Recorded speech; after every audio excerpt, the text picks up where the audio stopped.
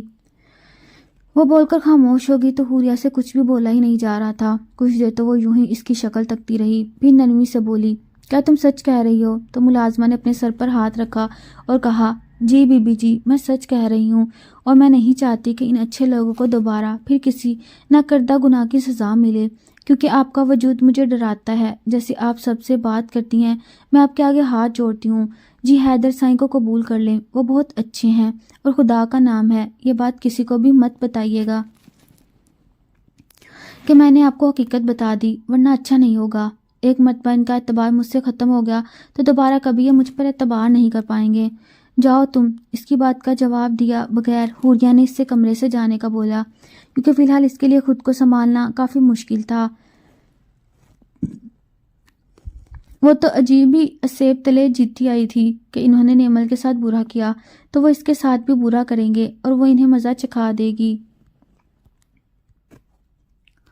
انہیں وہ کام بالکل بھی نہیں کرنے دے گی جو انہوں نے نیمل کے ساتھ کیا تھا۔ مگر یہاں پر تو کہانی ایک دم ہی پلٹ چکی تھی، یعنی آج تک اس نے جو کچھ کیا تھا وہ سراسر زیادتی تھی۔ وہ پورا دن اس کے لیے کافی عجیب تھا۔ حیدر شاہ کمرے میں آیا لیکن دونوں ہی ایک دوسرے کو نہیں بلایا۔ وہ تو اپنے کاموں میں الجھا رہا جبکہ حوریہ اندر ہی اندر کشمکش کا شکار تھی کہ کیسے حیدر شاہ سے معافی مانگے یا پھر ان دونوں کے درمیان آئی ہوئی دوریوں کو ختم کریں، کیونکہ نوکرانی نہیں کیا تھا بی بی جی، میاں بیوی سے اچھا رشتہ کوئی نہیں ہوتا۔ حیدر شاہ نے بی بی سے محبت کی تھی مگر انہوں نے قدر نہیں کی۔ ان سے محبت کریں گی تو سب آپ کے بن جائیں گے۔ نوکرانی بالکل ٹھیک کہہ رہی تھی، کیونکہ اب تک حوریہ نے حیدر شاہ کو تو کیا گھر کے کسی فرد کو بھی محبت دینے کا تصور بھی نہیں کیا تھا، اور اب اس کے لیے کافی مشکل ہو رہا تھا کیونکہ ان لوگوں کے درمیان کافی زیادہ فاصلے آ چکے تھے۔ اور آخر موقع پر تو اس نے نمل کے متعلق جو باتیں کہی تھیں اس پر حوریہ کا دل ہی دل میں کافی شرمندگی محسوس ہو رہی تھی۔ حیدر شاہ اپنے کپڑے لے کر واش روم میں جا چکا تھا جبکہ وہ خاموشی سے کمرے سے باہر آ گئی۔ کچھ بھی سمجھ نہیں آ رہا تھا کہ کیا کریں اور کیسے اپنے اور حیدر شاہ کے درمیان آئی ہوئی دوریوں کو ختم کریں، کیونکہ اندر ہی اندر وہ خود بھی کافی تھک چکی تھی اس عجیب سے رویے اور رشتے کی وجہ سے جس کا نہ سر تھا نہ پیر۔ صرف ایک نہال کی وجہ سے تو وہ زندگی نہیں گزار سکتی تھی، اسے خود بھی کوئی نہ کوئی سہارا چاہیے تھا۔ جو بھی تھا لیکن ہو رہی ہے ایسی لڑکی نہیں تھی کہ اگر اپنی غلطی کا پتہ چل جاتا تو معافی نہ مانگتی، وہ معافی ضرور مانگتی، لیکن فی الحال کوئی ایسی سچویشن یا موقع کریٹ کرنا چاہتی تھی جہاں پر وہ حیدر شاہ سے بات کر سکے۔ وہ باہر آئی تو دیکھا ملازمہ رات کے کھانے کی تیاری کر رہی تھی۔ چپ چاپ کچن میں چلی آئی اور ملازمہ کو منع کر دیا کہ کھانا آج میں پکاؤں گی۔ وہ حیرت سے بولی، بی بی جی آپ کیسے پکائیں گی؟ مگر اس نے ملازمہ کی بات کا کوئی بھی جواب نہیں دیا اور اسے اپنی مدد کروانے کا بول کے نرمی سے بولی، حیدر شاہ کو کیا اچھا لگتا ہے؟ یہ بات سن کر ملازمہ کے چہرے پر ایک مسکراہٹ دوڑ گئی اور وہ نرمی سے بولی، بی بی جی انہیں مٹن کا قورمہ بڑا پسند ہے، جی فرمائش کر کے بنواتے ہیں، لیکن پھر بھی کبھی انہیں میرے ہاتھ کا قورمہ پسند نہیں آیا۔ یہ کہتے ہوئے ساتھ ہی ملازمہ نے اپنے ہاتھ پر ہاتھ مارا اور ہنس دی۔ حوریہ بھی نرمی سے مسکرا دی اور قورمہ بنانے کی تیاری کرنے لگی۔ ساتھ اس نے میٹھے میں فروٹ رائفل بنا دیا تھا اور تڑکے والے چاولوں کے ساتھ بالکل ہلکی پھلکی دال۔ کھانا بنانے کے بعد وہ ملازمہ کو ٹیبل پر رکھنے کا بول کر وہ کمرے میں آئی تو دیکھا حیدر شاہ نہال کے ساتھ مصروف تھا۔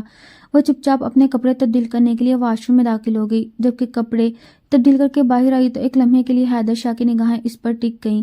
وہ ڈارک میرون کلر کی بالکل پلین جوڑے میں بے حد خوبصورت لگ رہی تھی۔ میرون کلر یوں لگ رہا تھا کہ وہ اسی کا رنگ ہے، اور اس کی دمکتی ہوئی رنگت فوراً سے حیدر شاہ نے اپنا دھیان اپنے بیٹے کی جانب مبذول کروا لیا۔ جبکہ حوریہ شیشے کے سامنے کھڑے ہو کر خود کو تیار کرنے لگی، لیکن بار بار کن اکھیوں سے وہ حیدر شاہ کو بھی دیکھ رہی تھی جو ایک منٹ بعد اس پر نگاہ ڈال کے دوبارہ پھر نہال کی جانب متوجہ ہو جاتا تھا۔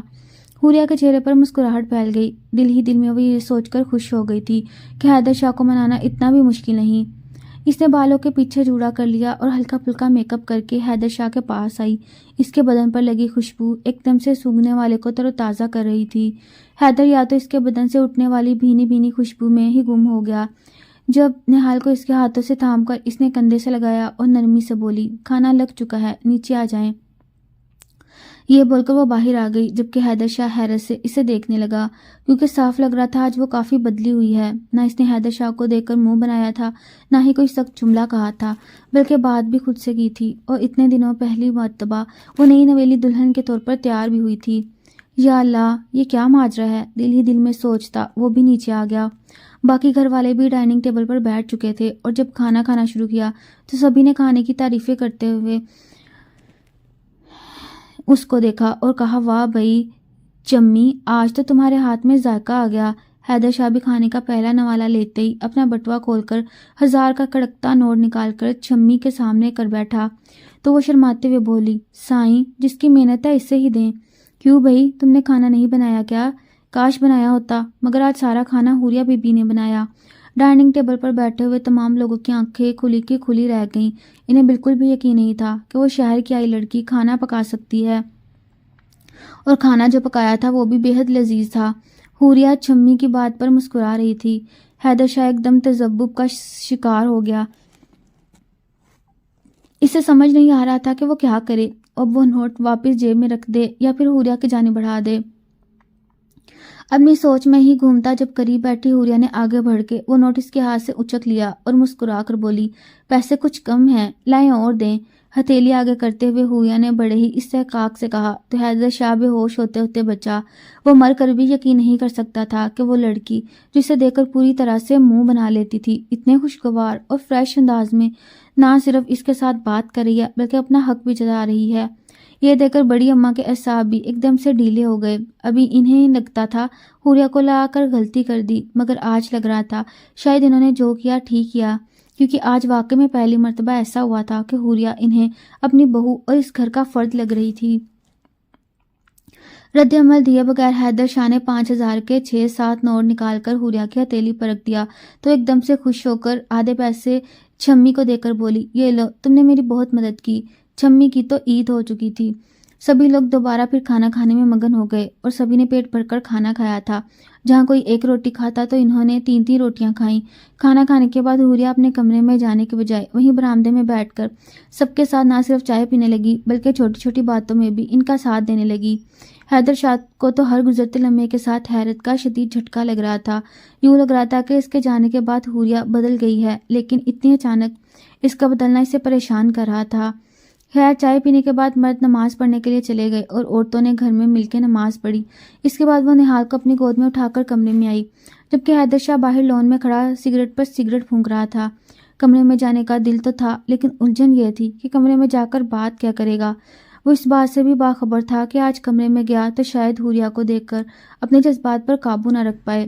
ایک تو وہ لگ بے حد حسین رہی تھی، دوسرا آج حوریا واقعی میں اس کا دل جیت لیا تھا۔ پھر اتنے دنوں بعد وہ گھر آیا تھا تو عجیب و غریب جذبات ہو رہے تھے، لیکن وہ خود کو حوریا کے سامنے کمزور نہیں کرنا چاہتا تھا۔ تبھی باہر کھڑا ہو کر سگریٹ پر سگریٹ پینے لگا، مگر کتنی دیر تک رک سکتا تھا۔ بالآخر کمرے میں گیا تو حوریا نہال کو سلا چکی تھی۔ اسے دیکھ کر ایک دم سے سیدھی ہو کر بیٹھ گئی۔ حیدر شاہ نے اسے نظر انداز کی اور واش روم میں جا کر اپنے کپڑے تبدیل کر کے واپس آیا تو اب بھی وہ بیڈ پر ایک دم چوکنا بیٹھی تھی۔ ایک نظر اس پر ڈالتے ہوئے حیدر شاہ اپنے کمرے میں جانے لگا تو حوریا نرمی سے بولی، آپ یہاں پر سو سکتے ہیں۔ ریلی؟ حیدر شاہ نے اپنی ابرو اچکا کر پوچھا تو وہ بھی کندھے اچکا کر بولی، اس میں قباحت بھی کوئی نہیں۔ قباحت تو نہیں، مگر حیرت ہو رہی ہے، آج تک تو ایسا کچھ بھی نہیں سنا تمہارے منہ سے۔ حیدر شاہ کو دل ہی دل میں خوشی بھی ہو رہی تھی، کیونکہ واقعی میں وہ آج رات حوریا کے ساتھ سونا چاہتا تھا، مگر یہ بات اپنی زبان سے کہہ نہیں پا رہا تھا۔ حوریا نے کوئی جواب نہیں دیا تو خاموشی سے صوفے پہ آ کر لیٹ گیا۔ بیوی کیوں بنا کر لائے تھے اگر اتنی ہی دوری رکھنی تھی تو؟ کافی دیر بعد کمرے میں ایک دم سے حوریا کی آواز گونجی تو حیدر شاہ گھبرا کر اٹھ بیٹھا۔ اسے کافی عجیب لگ رہا تھا۔ حوریا نے لیمپ آن کیا تو اب بھی وہ بیڈ کے ساتھ ٹیک لگا کر بیٹھی تھی۔ تم نے کبھی قریب آنے کا موقع ہی نہیں دیا، حیدر شاہ نے بھی گلہ کیا تو حوریا کی نرم سی آواز اس کے کانوں میں پڑی، قریب آنے کی کوشش تو کرتے، تو بتاؤ کیا میری کوشش کو ناکام تو نہیں کرو گی؟ صوفے پر بیٹھ کر ٹیک لگاتے ہوئے حیدر شاہ نے دھڑکتے دل کے ساتھ کہا۔ اگر ابھی حوریا اس سے انکار کر دیتی تو اس کی کیا عزت رہتی، لیکن پھر بھی اس نے پوچھ ہی لیا۔ وہ دھیرے سے بیڈ سے اتری اور نین اس کے سامنے آ کر کھڑی ہو گئی۔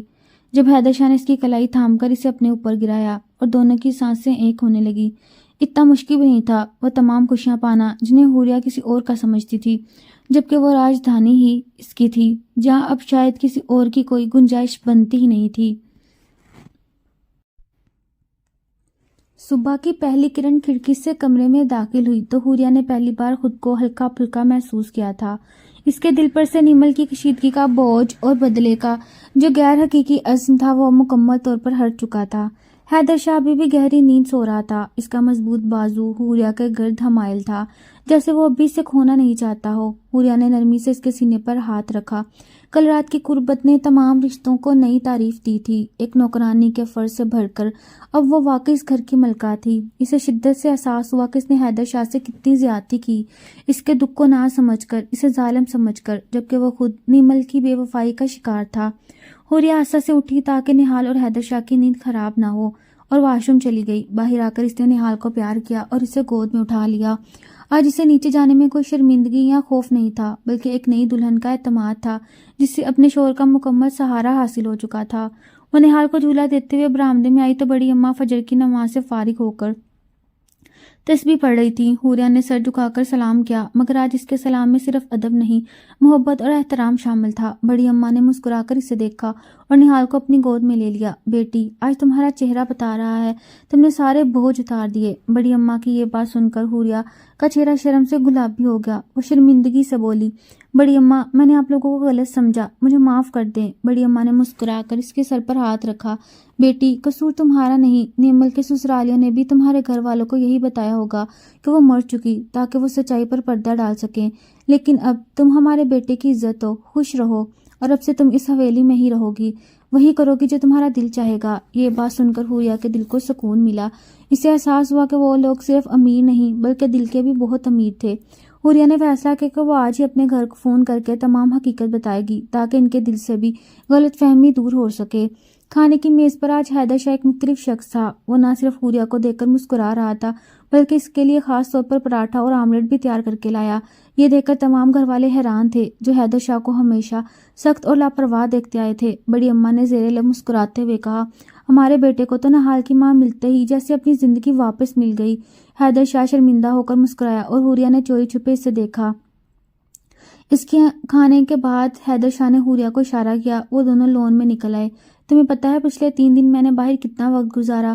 تو مجھے دیکھ کر منہ بنا لیتی تھی، اور اب جب تم بدل گئی ہو تو مجھے یقین نہیں آ رہا۔ حیدر شاہ اپنے بازو پھیلا کر کہا۔ حوریہ اس کے قریب گئی اور نرمی سے بولی، ابھی بھی یقین نہیں آ رہا تو آ جاؤ، میں تمہیں یقین دلاتی ہوں۔ اس کی اس شوخی پر حیدر شاہ ہنس پڑا اور پیار سے اپنے سینے سے لگا لیا۔ حیدر شاہ نے حوریہ کو اس کی تعلیم دوبارہ شروع کرنے کی اجازت دینے کے لیے بات کی۔ حوریہ، تم اپنا ایم فل کا خواب پورا کرو، میں گاؤں میں اپنے کاموں کو ایسے ترتیب دوں گا کہ تم روز شہر جا سکو۔ حیدر شاہ کی یہ پیشکش حوریہ کے لیے ایک بہت بڑا سرپرائز تھی۔ اسے یاد آیا کہ وہ کس طرح اپنی پڑھائی کے مرنے تک کا غم پالے بیٹھی تھی، اور حیدر شاہ نے ایک ہی جھٹکے میں اس کی تمام پریشانیوں کو ختم کر دیا۔ اس نے تشکر بھری نظروں سے اسے دیکھا اور کہا، میں اس احسان کو کبھی نہیں بھولوں گی۔ حیدر شاہ نے اس کا ماتھا چوما اور کہا، یہ احسان نہیں، تمہارا حق ہے، تم میری بیوی ہو، تمہیں اپنے خواب پورے کرنے کا پورا حق ہے۔ پھر حوریہ نے اسے نیمل کے متعلق تمام سچائی ملازمہ کے ذریعے جاننے کی بات بتائی۔ حیدر شاہ کا چہرہ ایک لمحے کے لیے زرد ہو گیا، لیکن پھر اس نے گہری سانس لی۔ اب تمہیں سمجھ آیا کہ ہمارا گھر صرف امیر نہیں، نیک بھی ہے، اس نے ہلکی سی مسکراہٹ کے ساتھ کہا۔ حوریہ کو مزید شرمندگی ہوئی اور اس نے حیدر شاہ کا ہاتھ تھام کر کہا، وہ پوری طرح اس کے ساتھ ہے۔ شام کو حوریہ اپنے گھر فون کیا۔ اس کی آپی نے فون اٹھایا تو حوریہ نے نرمی سے تمام حقیقت بتائی۔ آپی نیمل مری نہیں تھی بلکہ وہ کسی اور سے شادی کرنے کے لیے اپنے سسرال چھوڑ کر گئی تھی۔ حیدر شاہ باقی سب لوگ اس حقیقت کو چھپانا چاہتے تھے تاکہ خاندان کی عزت محفوظ رہے۔ حوریہ کی آپی کو یہ سن کر شدید جھٹکا لگا۔ وہ حیرت سے بولی، کیا تم سچ کہہ رہی ہو؟ ہم تو آج تک تمہیں وہاں قربانی کا بکرا سمجھتے رہے اور حیدر شاہ کو ظالم۔ حوریہ نے ٹھنڈا سانس لیا۔ ہاں آپی، آپ نے بھی غلط سمجھا، لیکن اب میں بہت خوش ہوں، وہ بہت اچھے لوگ ہیں۔ آپی نے فوراً اماں اور ابا کو یہ بات بتائی، جنہیں پہلے تو یقین نہیں آیا، مگر پھر تمام واقعات کو جوڑ کر انہیں بھی احساس ہوا کہ ان سے غلطی ہوئی تھی۔ اماں روتے ہوئے فون پر آئیں اور حوریہ سے معافی مانگی۔ انہوں نے صرف پیسوں کے لالچ میں اسے زبردستی وہاں بھیج دیا تھا۔ حوریہ نے انہیں تسلی دی اور بتایا کہ وہ اپنا ایم فل دوبارہ شروع کرنے والی ہے۔ اس رات حوریہ دوبارہ حیدر شاہ کے ساتھ نیمل کے بارے میں بات کی۔ حیدر تم نے اسے اتنی محبت دی لیکن وہ تمہیں دھوکہ دے کر چلی گئی، تمہیں تکلیف نہیں ہوئی؟ حیدر شاہ نے بہت ٹھنڈے لہجے میں جواب دیا، تکلیف؟ جب وہ چلی گئی تو مجھے لگا میری روح مجھ سے جدا ہو گئی۔ 3 سال میں نے خود کو دنیا سے کاٹ لیا تھا، لیکن نہال میرا سہارا بنا۔ میں نے خود سے وعدہ کیا کسی بھی عورت کو اپنی زندگی میں نہیں لاؤں گا، لیکن جب میرے گھر والوں نے تمہارا رشتہ قبول کرنے پر زور دیا تو میرے دل میں پہلی بار امید جاگی کہ شاید تم نیمل جیسی نہیں ہو۔ اس کی بات سن کر حوریہ کا دل پسیج گیا۔ اس نے حیدر شاہ کا ہاتھ اپنے ہاتھ میں لیا اور کہا، میں ہمیشہ تمہاری وفادار رہوں گی، یہ وعدہ ہے۔ ان دونوں کے درمیان اب رشتہ جسمانی قربت سے آگے بڑھ کر مضبوط جذباتی اعتماد اور وفاداری کی بنیاد پر استوار ہو چکا تھا۔ حوریہ نے اگلے ہی ہفتے شہر جا کر اپنے ایم فل میں داخلہ لے لیا۔ حیدر شاہ روزانہ اسے لینڈ کروزر میں یونیورسٹی چھوڑ کر آتا اور واپس لے جاتا۔ اس نے نہال کے لیے قابل اعتماد نینی رکھ لی تھی تاکہ حوریہ کی پڑھائی کے دوران کسی قسم کی پریشانی نہ ہو۔ حویلی میں حوریہ کا مقام ایک دم سے بڑھ گیا۔ وہ اب نہ صرف تعلیم یافتہ بہو تھی بلکہ حیدر شاہ کی دل عزیز بیوی بھی تھی جسے سب پیار کرتے تھے۔ بڑی اماں نے اب اسے گھر کے بہت سے فیصلے لینے میں شامل کرنا شروع کر دیا، خاص طور پر ملازمین کے مسائل اور حویلی کے اخراجات کے معاملے میں۔ حوریہ کے آنے سے حویلی میں ایک نئی روشنی اور خوشی کی لہر دوڑ گئی تھی۔ وہ نہال کو لے کر تمام گھر والوں کے ساتھ گل مل گئی تھی اور اس کی موجودگی سب کے لیے راحت کا باعث تھی۔ ایک دن جب حوریہ یونیورسٹی سے واپس آئی تو اس نے دیکھا کہ حیدر شاہ کسی سے فون پر شدید غصے میں بات کر رہا ہے۔ اس کا چہرہ غصے سے سرخ تھا اور وہ بار بار جائیداد اور انکار کے الفاظ دہرا رہا تھا۔ حوریہ نے اسے کبھی اتنے غصے میں نہیں دیکھا۔ جب وہ فون رکھ کر مڑا تو حوریہ نے نرمی سے پوچھا، کیا ہوا حیدر، اتنے غصے میں کیوں ہو؟ حیدر شاہ نے گہری سانس لی اور بتایا کہ اس کے چچا کا بیٹا جو نیمل کے جانے کے بعد سے حویلی کی زمینوں پر قابض ہونے کی کوشش کر رہا تھا۔ حیدر شاہ زمیندار وڈیرا تو تھا، مگر اس کے چچا کے خاندان میں جائیداد کا تنازع چل رہا تھا اور وہ فائدہ اٹھا کر حویلی کی کئی زمینوں پر قبضہ کرنا چاہتا تھا۔ اسے لگ رہا تھا میری شادی شہر کی لڑکی سے ہوئی ہے، میں نرم پڑ جاؤں گا، لیکن میں ایسا کرنے نہیں دوں گا، حیدر شاہ نے مٹھی بھینچ کر کہا۔ حوریہ نے حیدر شاہ کے پاس بیٹھ کر نرمی سے اس کا ہاتھ تھاما۔ حیدر، تم وکیل کیوں نہیں کرتے؟ تمہارا حق ہے، تمہیں لڑنا چاہیے۔ حیدر شاہ نے نفی میں سر ہلایا۔ ہمارا خاندانی روایت میں عدالتوں میں جانا شرم کی بات سمجھا جاتا ہے، ہم اپنے فیصلے خود کرتے ہیں۔ حوریہ نے مسکرا کر کہا، تو پھر جب تمہاری بیوی ایم فل کی طالبہ ہے تو تمہارے فیصلے غلط کیسے ہو سکتے ہیں؟ کیا تم نے کبھی زمین کے کاغذات دیکھے ہیں؟ حیدر شاہ نے حیرت سے اسے دیکھا۔ حوریہ نے اپنی تعلیم کا استعمال کرنے کا فیصلہ کیا تھا۔ میں تمہاری مدد کروں گی حیدر، ہم بغیر عدالت کے ان کاغذات کو دیکھیں گے اور تمہارے چچا کے بیٹے کو اس کا منہ توڑ جواب دیں گے۔ حیدر شاہ کا چہرہ چمک اٹھا۔ اسے محسوس ہوا حوریہ صرف اس کی بیوی نہیں بلکہ اس کی سچی شریک ہاتھ بھی ہے۔ اسے پہلی بار اپنی شہری پڑھی لکھی بیوی ہونے پر فخر محسوس ہوا۔ دونوں نے مل کر اس جائیداد کے تنازع کو حل کرنے کا ارادہ کر لیا۔ حوریہ نے فوراً حیدر شاہ سے تمام پرانے زمینی کاغذات اور وراثت کی تقسیم سے متعلق دستاویزات طلب کی۔ اگلے دن حیدر شاہ اسے بہت بڑی صندوقچی کے پاس لے آیا جو حویلی کے خفیہ حصے میں رکھی تھی۔ اس میں کئی دہائیوں پرانے کاغذات جو اردو اور فارسی میں ہاتھ سے لکھے ہوئے تھے۔ حوریہ نے نہال کو بڑی اماں کے پاس چھوڑا اور تمام توجہ کاغذات پر مرکوز کر دی۔ حیدر شاہ اس کی مدد کرنے کے لیے اس کے ساتھ بیٹھا، مگر حوریہ نے اسے بتایا کہ یہ قانونی اور تکنیکی معاملہ ہے اور وہ اسے پڑھائی کے طریقے سے حل کرے گی۔ حوریہ کو جلدی ایک اہم خامی مل گئی۔ حیدر شاہ کے چچا کا بیٹا جو قبضے کرنے کی کوشش کر رہا تھا، ایک بڑی زرعی زمین پر ملکیت کا دعویٰ کر رہا تھا جسے ایک پرانے معاہدے کے تحت حویلی کے مرکزی حصے کے ساتھ جوڑا گیا تھا۔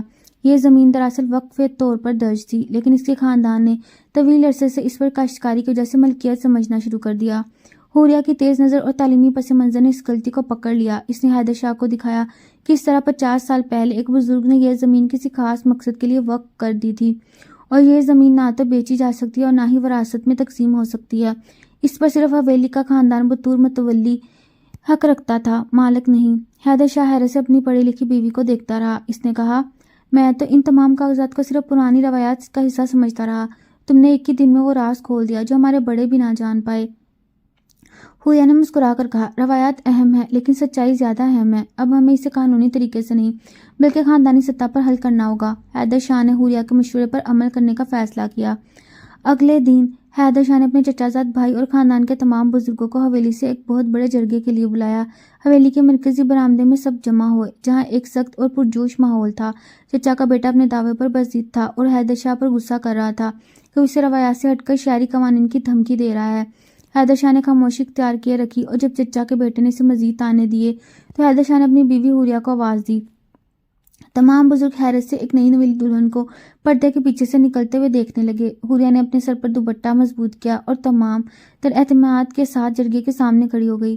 حوریہ نے نرم لیکن پرعزم آواز میں گفتگو کا آغاز کیا، میرا یہاں آنے کا مقصد صرف یہ ہے کہ خاندان کے درمیان کوئی تفرقہ نہ ہو۔ اس کے بعد اس نے وہ تمام قانونی نکات جو اس نے کاغذات سے نکالے تھے نہایت وضاحت اور ٹھوس دلائل کے ساتھ پیش کیے۔ اس نے وقف کے قانون اور زمین کی پرانی دستاویزات کا حوالہ دیا اور ثابت کیا کہ زیر بحث زمین کسی کی ذاتی ملکیت نہیں ہو سکتی۔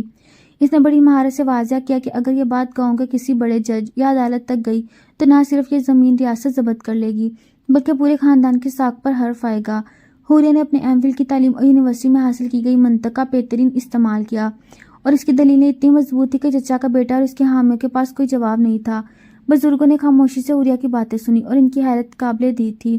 ایک عورت، ایک نئی بہو جس کے بارے میں انہوں نے شہر کی پڑھی لکھی ہونے کے سبب شکوک و شبہات رکھے تھے، آج ان کے خاندانی تنازع کو حل کر رہی تھی۔ آخر میں حوریہ نے نہایت نرمی سے کہا، یہ حویلی ہماری عزت ہے، اگر ہم خود ہی اسے تقسیم کریں گے تو باہر کے لوگ ہم پر ہنسیں گے۔ جائیداد تو آتی جاتی رہتی ہے لیکن عزت ایک ہی بار گنوانے سے واپس نہیں ملتی۔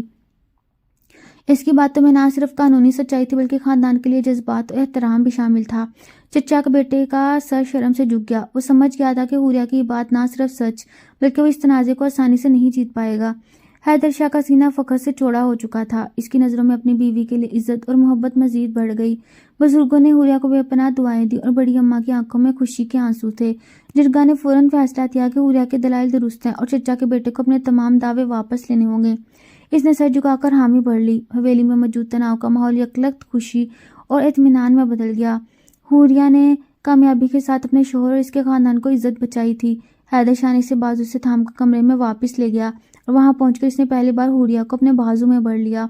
اس کی آنکھوں میں چمک تھی۔ تم میری بیوی نہیں، تم میری نجات دہندہ ہو۔ جائیداد کا تنازع حل ہونے کے بعد حویلی میں حوریہ کا مقام ایک دم سے بہو سے مشیر کا ہو گیا۔ بڑی اماں اب بھی ہر چھوٹے بڑے فیصلے میں حوریہ کی رائے لیتی اور حیدر شاہ تو اس کے بغیر ایک قدم بھی نہیں اٹھاتا تھا۔ ان دونوں کا رشتہ اب نہ صرف محبت کا تھا بلکہ ایک مکمل ذہنی ہم آہنگی اور اعتماد کا بھی تھا۔ حوریہ نے اپنے ایم فل کی تعلیم کے ساتھ ساتھ گھر اور نہال کو بھی بہترین طریقے سے سنبھال رکھا تھا۔ وہ حویلی کے ملازمین اور گاؤں کی عورتوں کے مسائل بھی سنتی اور ان کا حل نکالتی۔ حیدر شاہ نے اپنی جائیداد کی دیکھ بھال کا ایک بڑا حصہ حوریہ کے سپرد کر دیا کیونکہ وہ جانتا تھا وہ ہر چیز کو شفاف اور ایمانداری سے سنبھالے گی۔ حوریہ کی زندگی کا سب سے بڑا خالی پن اس کی تعلیم کا ادھورا رہ جانا بھی پورا ہو چکا تھا اور اسے دنیا کے سامنے خود کو ثابت کرنے کا موقع بھی مل چکا تھا۔ کچھ مہینوں بعد حوریہ کا ایم فل مکمل ہوا اور حیدر شاہ فخر سے اسے یونیورسٹی کی تقریب میں لے گیا۔ حوریہ کی محنت اور حیدر شاہ کے ساتھ اس کے تعاون کی کہانی گاؤں اور شہر میں ایک مثال بن گئی۔ لوگوں کو یہ سمجھ آ گیا کہ ایک پڑھی لکھی عورت اگر چاہ لے تو وہ نہ صرف گھر کی چار دیواری بلکہ باہر کی دنیا میں بھی اپنے شوہر کی سب سے بڑی طاقت بن سکتی ہے۔